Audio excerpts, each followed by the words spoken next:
எனக்கு இவ்வளோ பாதிச்சிருக்கு. நான் இப்போ வந்து யார்கிட்ட என்ன சொல்லுவேன்னு எனக்கு தெரியாது. மீடியாஸில் எந்த மீடியாஸ்லையும் please don't drag my name to any medias. எனக்கு வந்து நெகட்டிவ் பப்ளிசிட்டியில் எந்த இதுவும் இல்லை. I am not aiming for that. For your kind information எல்லாருக்கும் தெரிஞ்சுக்க தான் நான் சொல்கிறேன். எனக்கு நெகட்டிவ் இது பப்ளிசிட்டி எதுவுமே வேணாம். என்னோட பேஜில் நான் போடுறேன்.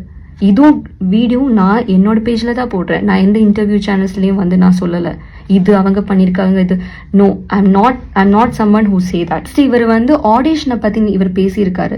ஆக்சுவலி ஆடிஷனுக்கு வந்து எனக்கு அப்ரோச் பண்ணுறது விஜயகுமார். ஆல்ரெடி அந்த இதெல்லாம் ஸ்டேட்மெண்ட்ஸ் எல்லாம் நான் சொல்லியிருக்கேன். அதில் வந்து கோபி எக்ஸிக்யூட்டிவ் ப்ரொடியூசர் கோபி என்ன சொல்லியிருக்காருன்னா, உங்களோட ட்ராவல் எல்லாமே ரீஇம்பர்ஸ்மெண்ட் பண்ணுவோம்னு சொல்லிட்டு கோபி சொல்லியிருக்காரு. அண்ட் அதுக்கு சாட்சியாகி அது மாளவிகா ஸ்ரீநாத் சொல்லி actress Malavika Srinath from Malayalam industry அவங்க கிட்டே இப்படி தான் பேசினாங்க. அதை அவங்க ஸ்டேட்மெண்ட் கொடுத்துருக்காங்க. அவங்களோட இன்ஸ்டாகிராமில் வந்து அவங்க ஸ்டேட்மெண்ட் கொடுத்துருக்காங்க. ஆன்லைன் மீடியாலே அது இருக்குது.